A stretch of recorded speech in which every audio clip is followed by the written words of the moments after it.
welcome to the Real News Network. I'm Paul Jay in Baltimore, and welcome to this edition of the Perry Report with Bob Pollin, who now joins us from Amherst. Bob's the co-founder and co-director of the Perry Institute in Amherst.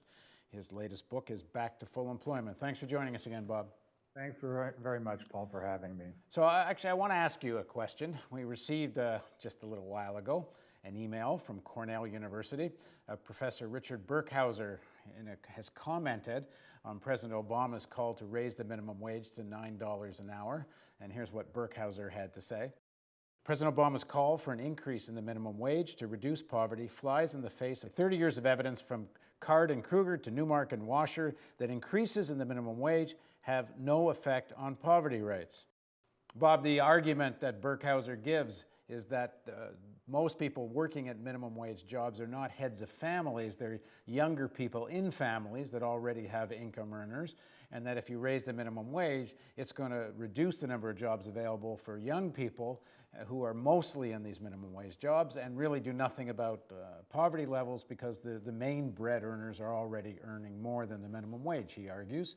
He says that's the evidence for 30 years. What do you make of that?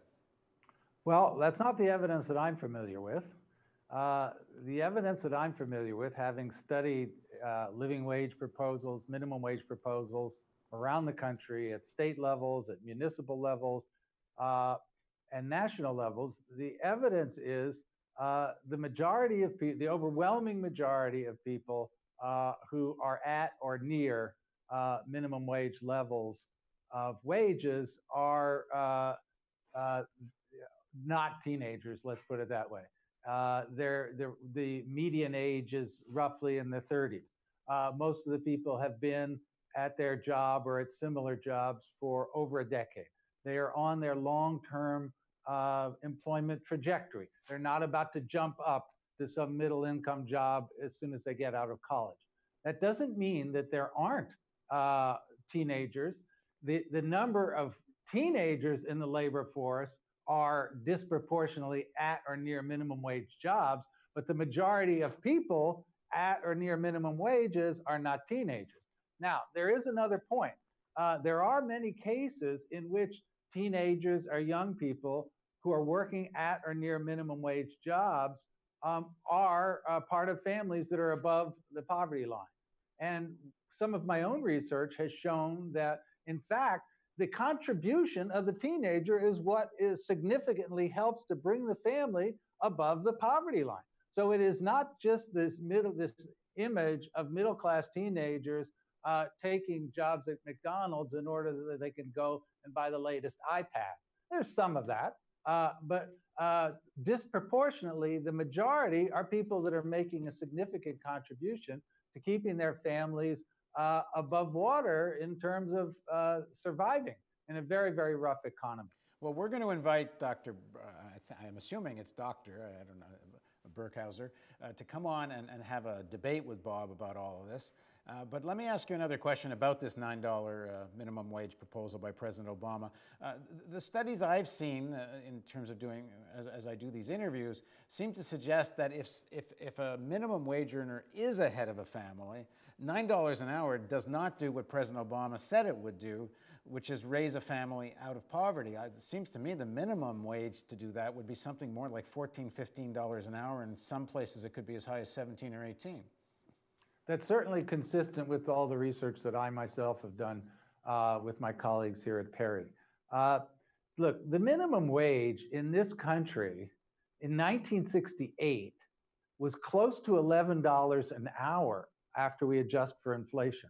That means that any 16-year-old, by the way, middle class, poor, 16-year-old showing up for a job at McDonald's in Texas somewhere in 1968 had to get paid close to $11 an hour.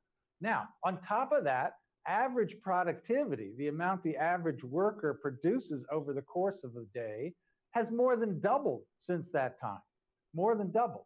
So if the minimum wage were simply to keep up with the average level of labor productivity in this country, we're talking at something around a $20 minimum wage. But hang on for 1 sec. That increase in productivity, does that exist also in the service industry where so much of this minimum wage job is? are? I mean, this is average labor productivity, and 65-70% of the economy is services. So yes. Now, there are issues in how you measure productivity in services, but the point is the overall pie in this economy has grown a whole lot since the late 1960s, early 70s, when the minimum wage peaked. So what we have now is a 7.25 national minimum wage. It's higher in some states, but it is not close to being decent to keep a family above the poverty line if the head of household is earning it, even if the a second earner in the family is earning a minimum wage job and someone else is earning somewhat above that.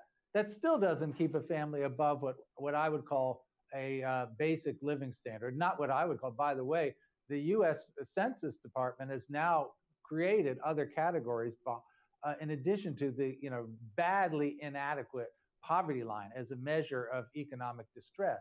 So if we want to take a more reasonable measure of what it takes to live a minimally decent life, family life in this country, the poverty line isn't any good to begin with. Something closer to double the poverty line is more reasonable. And what do you make of the argument Burkhauser and, of course, many other people make that especially smaller businesses, which I would guess is where a lot of the minimum wage workers are working, unless it's a big chain service restaurant or something like that.